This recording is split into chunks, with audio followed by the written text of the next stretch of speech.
আসসালামু আলাইকুম। স্বাগত কুকিং লাভার্স বিডির নতুন আরও একটি পর্ব দেখার জন্য।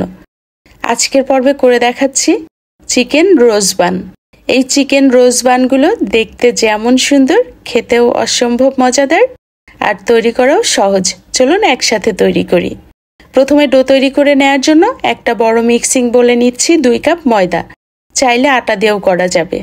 আধা চা চামচ লবণ দিয়ে মিশিয়ে নিচ্ছি। লবণ ইস্টের কার্যকারিতা নষ্ট করে দেয়, এ কারণেই লবণ প্রথমে মিশিয়ে নিলাম। 1 টেবিল চামচ চিনি দিলাম, সেই সাথে 1.5 চা চামচ ইস্ট দিয়ে দিচ্ছি। আমি এখানে অ্যাঞ্জেল ব্র্যান্ডের ইস্ট ব্যবহার করেছি। আবারও সবকিছুকে মিশিয়ে নিচ্ছি। ইস্ট বড় মুদির দোকানে অথবা সুপার শপে পেয়ে যাবেন। একটা ডিমের সাদা অংশ আর কুসুম গরম দুধ দিয়ে একটা সফট ডো তৈরি করব। আমি কুসুমের অংশটা রেখে দিয়েছি, পরে কাজে লাগবে। এই ডোটা তৈরি করতে আমার 1 কাপ আর 2 টেবিল চামচের মতো দুধ লেগেছে। এখানে পরিমাণটা কম বা বেশি লাগতে পারে। প্রথম অবস্থায় এরকম অনেক বেশি আঠালো থাকবে। 8 থেকে 10 মিনিট ম্যাশ করার পরে এরকম সফট হয়ে আসবে। যখন এরকম সফট হয়ে আসবে তখন 2 টেবিল চামচ তেল দিয়ে আরও 4 থেকে 5 মিনিটের মতো ম্যাশ করে নিয়েছি। দেখুন এরকম সফট হবে। বাটিতে একটু তেল লাগিয়ে দিলাম, সেই সাথে ডোয়ের উপরে অল্প একটু তেল লাগিয়ে দিয়েছি। খুব বেশি তেল দেয়া যাবে না। প্লাস্টিক র্যাপ দিয়ে র্যাপ করে একটা গরম জায়গায় রেখে দিচ্ছি আধা ঘন্টা থেকে 45 মিনিটের জন্য। ভিতরে পুরের জন্য এখানে মুরগির বুকের মাংসের অর্ধেকটা অংশ নিয়েছি। 1 কাপ পানি দিয়ে দিলাম। সিদ্ধ করার সুবিধার জন্য ছোট ছোট টুকরা করে নিয়েছি। আধা চা চামচ লবণ দিয়ে পুরোপুরি সিদ্ধ করে নিব। এখানে একটি প্যানে 1 টেবিল চামচের মতো তেল গরম করে 2 চা চামচ রসুন কুচি আর 1 চা চামচ আদা কুচি দিয়ে হালকা লালচে হওয়া পর্যন্ত ভেজে নিলাম। এবার এর মধ্যে দিয়ে দিচ্ছি 1.5 কাপ পেঁয়াজ কুচি। পেঁয়াজগুলোকে ভেজে কিন্তু লালচে করব না, একটু নরম হয়ে আসা পর্যন্ত ভেজে নিব। দিয়ে দিলাম লবণ 1 চা চামচ। চিলি ফ্লেক্স দিয়ে দিলাম 1 চা চামচের চেয়ে একটু বেশি।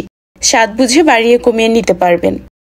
সবকিছুকে মিশিয়ে নেওয়া হয়ে গেলে এর মধ্যে আগে থেকে সিদ্ধ করে নেওয়া চিকেনটাকে আমি শ্রেড করে নিয়েছি, সবটুকুই দিয়ে দিলাম। মিডিয়াম টু লো হিটে 1.5 থেকে 2 মিনিটের মতো ভেজে নিব। এই পেঁয়াজগুলো যাতে একটু কচকচে থাকে এভাবে করে নিতে হবে। 1 টেবিল চামচ ময়দা দিয়ে আরও 1 মিনিটের মতো ভেজে নিলাম। দিয়ে দিলাম হট টমেটো সস, 1 টেবিল চামচের মতো হবে। ভালো করে মিশিয়ে নিলাম।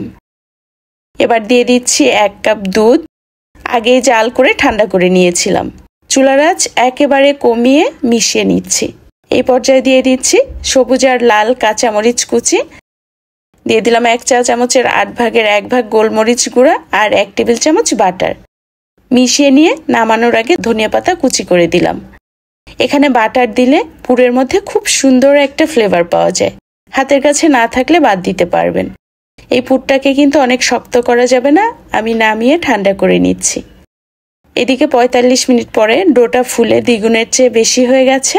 ভিতরের বাতাসগুলোকে বের করে দিলাম। ফার্মেন্টেশনের পরে আর খুব বেশি সময় ম্যাশ করা যাবে না। আমি 6টি ভাগে ভাগ করে নিলাম। তবে বানগুলো যদি ছোট করেন তাহলে 8 থেকে 10টি পর্যন্ত করতে পারবেন। এবার হাতের মধ্যে এরকম করে ভাঁজ করে করে গোল আর মসৃণ করে নিব। সবগুলোকে একই রকম ভাবে করে একটা নিয়ে নিচ্ছি আর বাকিগুলোকে ঢেকে রেখে দিব। খুবই সামান্য একটু ময়দা দিয়ে বেলে নিচ্ছি। খুব বেশি পাতলা করব না, এরকম হবে। এবার রুটিটার চারপাশে কেটে নিব। মাঝখানে কিন্তু জায়গা রাখতে হবে। কাটা হয়ে গেলে মাঝখানটায় পুর দিয়ে দিলাম।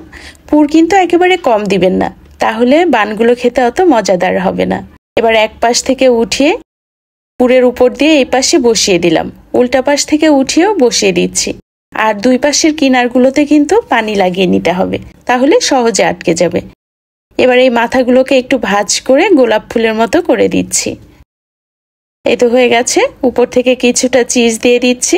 আমি এখানে মোজারেলা চিজ দিয়েছি, চাইলে চিজ বাদ দিয়েও করা যাবে। এই তো হয়ে গেছে। আমি একটা লাল মরিচকে বাঁকা করে কেটে এখানে দিয়ে দিলাম। এটাকে আমি চুলায় বেক করব। রেখে দিচ্ছি 15 থেকে 20 মিনিটের জন্য। 20 মিনিট পরে বানগুলোকে নিয়েছি।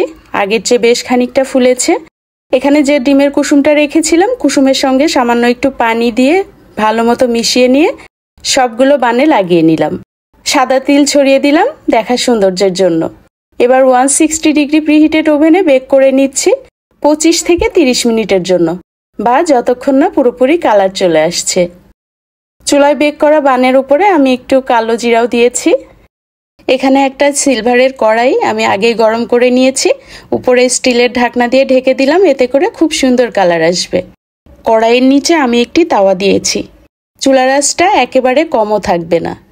ওভেনে বেক করা বানগুলোকে নিয়েছি, গরম অবস্থায় বাটার লাগিয়ে দিলাম। এবার রেখে দিচ্ছি পুরোপুরি ঠান্ডা হওয়ার জন্য।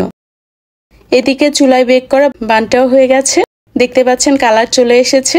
তবে আমি পরে চুলার আঁচটাকে বাড়িয়ে দিয়েছিলাম, এ কারণে নিচে কালারটা একটু বেশি এসেছিল। এই বানটাতেও বাটার লাগিয়ে পুরোপুরি ঠান্ডা হওয়ার জন্য রেখে দিয়েছি।